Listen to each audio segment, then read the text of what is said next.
नमस्कार. आजच्या या विश्लेषणात आपण एका अशा गोष्टीबद्दल बोलणार आहोत जी तुमच्या माझ्या आपल्या सगळ्यांच्या अस्तित्वाचं मूळ आहे.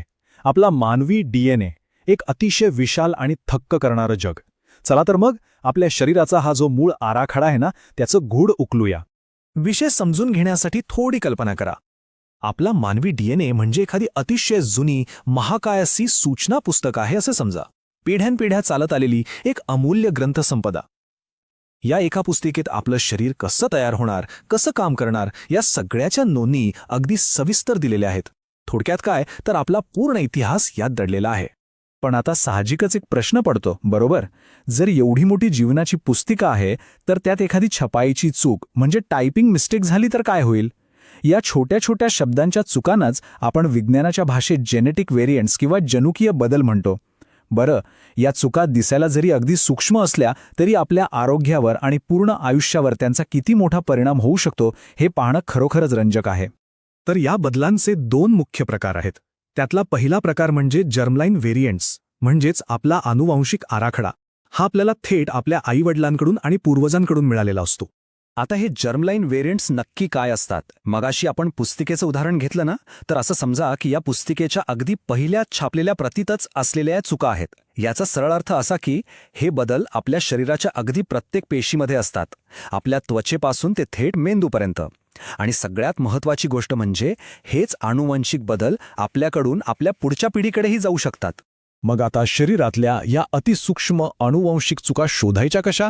तिथेच डीप व्हेरियंट नावाचं हे भन्नाट टूल वापरलं जातं. डीप व्हेरियंट म्हणजे एका आर्टिफिशियल इंटेलिजन्सचा किंवा एआयचा तज्ज्ञ प्रूफरीडरच आहे. हे टूल नुसता कोरडा डेटा वाचत बसत नाही, तर ते डीएनएच्या रचनांची चक्क चित्रे बघतं आणि त्यातून एखाद्या व्यक्तीच्या डीएनएत लपलेल्या सूक्ष्म चुका अगदी अचूकपणे शोधून काढतं. आहे की नाही कमाल? पण समजा आपल्याला फक्त एका व्यक्तीचा नाही तर संपूर्ण कुटुंबाचा अभ्यास करायचा असेल तर काय करायचं? अशावेळी डीप ट्रिओ हे तंत्रज्ञान मदतीला येतं. हे टूल आई, वडील आणि मूल या तिघांच्याही डीएनए पुस्तिकेचं एकाच वेळी विश्लेषण करतं. त्यामुळे होतं काय की अत्यंत दुर्मिळ किंवा एखादा नव्याने आलेला आनुवंशिक बदल अधिक अचूकपणे आणि वेगाने शोधता येतो. आता तुम्ही विचार करत असाल की हे सगळं प्रूफ रीडिंग इतकं महत्त्वाचं का आहे? तर याची खूप मोठी कारणं आहेत. हे बदल शोधल्यामुळे डॉक्टरांना अनेक दुर्मिळ जनुकीय आजारांचं अचूक निदान करता येतं. इतकंच नाही तर भविष्यात स्तनांच्या कर्करोगासारखे गंभीर आजार होण्याचा काही धोका आहे का याची आधीच कल्पना मिळू शकते.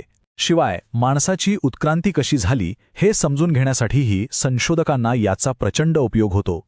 आता आपण या विश्लेषणाच्या पुढच्या टप्प्याकडे वळूया. एक गोष्ट नीट समजून घ्या. छपाईच्या वेळी झालेल्या मूळ चुका आणि पुस्तक छापून आल्यावर त्यावर कुणीतरी पेनाने हाताने केलेले बदल या दोन पूर्णपणे वेगळ्या गोष्टी आहेत. आत्तापर्यंत आपण मूळ छपाईच्या चुकांबद्दल म्हणजेच जर्मलाईनबद्दल बोललो, पण नंतर वरून केलेल्या बदलांचं काय? आणि इथेच आपला दुसरा प्रकार समोर येतो, सोमॅटिक व्हेरियंट्स म्हणजेच आयुष्यात नंतर मिळवलेले बदल. हे असे जनुकीय बदल आहेत जे जन्मजात नसून माणसाच्या जीवनकाळात नंतर कधीतरी घडतात. हे सोमॅटिक बदल कसे होतात ते बघूया. आपलं वय वाढणं किंवा बाह्य पर्यावरणाचा प्रभाव जसं की अतिनील किरणे म्हणजेच यूव्ही रेज किंवा धूम्रपानाची सवय, या सगळ्यांमुळे हे बदल शरीरात निर्माण होतात. हे बदल आनुवांशिक नसतात आणि ते शरीराच्या प्रत्येक पेशीतही नसतात. ते अगदी त्या पुस्तकातल्या एखाद्या विशिष्ट पानावर पेनाने केलेल्या खुणांसारखे असतात. कर्करोगाच्या गाठी किंवा ट्यूमर हे याचंच एक सगळ्यात महत्त्वाचं उदाहरण आहे. मग आता हे धोकादायक नंतर झालेले बदल ओळखायचे कसे? त्यासाठी डीप सोमॅटिक नावाचं एक अतिशय विशेष एआय टूल बनवण्यात आलं आहे. हे टूल काय करतं माहितीये? ते कर्करोगग्रस्त पेशी आणि त्याच व्यक्तीच्या निरोगी पेशी या दोन्हीची तुलना करतं. यातून आनुवंशिक असलेल्या मूळ चुका आणि कर्करोगामुळे नव्याने झालेले जीवघेणे बदल यांच्यातला नेमका फरक ओळखता येतो. आणि हे फरक ओळखणं अतिशय गरजेचं आहे, कारण यामुळे कर्करोगावरील उपचारांची पूर्ण दिशाच बदलून जाते. हे विशिष्ट बदल ओळखल्यामुळे तो कर्करोग कसा वाढेल याचा अंदाज डॉक्टरांना आधीच लावता येतो आणि त्यानुसार रुग्णासाठी अचूक आणि योग्य उपचारांची निवड करता येते. आजच्या आधुनिक वैद्यकशास्त्रात आपण याच पद्धतीला प्रिसिजन ऑन्कोलॉजी असं म्हणतो. आतापर्यंत आपण एआय काय करतं ते पाहिलं, पण आता पुढचा भाग म्हणजे एआयची उत्क्रांती. स्वाभाविकपणे प्रश्न पडतो ना की हे सर्व गुंतागुंतीचे एआय प्रूफ रीडर्स नक्की काम कसं करतात? चला या तंत्रज्ञानाची ही रंजक बाजूसुद्धा थोडक्यात समजून घेऊया. तर डीप व्हेरियंटची काम करण्याची पद्धत खरंच खूप विलक्षण आहे. हे टूल नुसते अक्षरं किंवा कोड वाचत बसत नाही, त्याऐवजी ते डीएनएच्या माहितीचं चित्रांमध्ये किंवा इमेजेसमध्ये रूपांतर करतं आणि मग एखाद्या प्रगत इमेज क्लासिफिकेशन प्रणालीसारखं त्या प्रतिमांचं विश्लेषण करून चुटा शोधून काढतं. हा दृष्टिकोन खरोखरच अत्यंत नाविन्यपूर्ण आहे. आणि सगळ्यात भारी गोष्ट म्हणजे ही पूर्ण प्रणाली खूपच लवचिक आहे.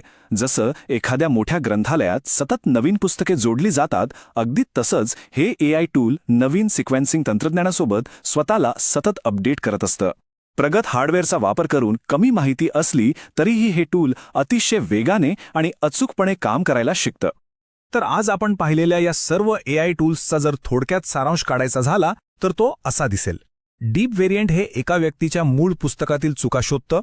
डीप ट्रिओ संपूर्ण कुटुंबाच्या पुस्तकांची तुलना करून अचूकता वाढवतं. आणि डीप सोमॅटिक हे नंतर नव्याने पेनने लिहिलेल्या किंवा कर्करोगासारख्या घातक बदलांना शोधून काढतं. या प्रत्येक AI प्रूफ रीडरचं काम अतिशय स्पष्ट आणि वेगळं आहे. थोडक्यात सांगायचं तर आपण प्राचीन मूळ चुका शोधत असू दे किंवा नव्याने झालेले धोकादायक बदल, ही सर्व संगणकीय साधने आज वैद्यकीय क्षेत्रातील नवीन संशोधनांसाठी आणि अचूक निदानासाठी खूप मोठी भूमिका बजावत आहेत. याच तंत्रज्ञानामुळे आपलं आरोग्य आणि भविष्य अधिक सुरक्षित होणार आहे, हे नक्की. शेवटी जाता जाता या सगळ्या माहितीवरून एक खूप मोठा आणि महत्त्वाचा प्रश्न उभा राहतो.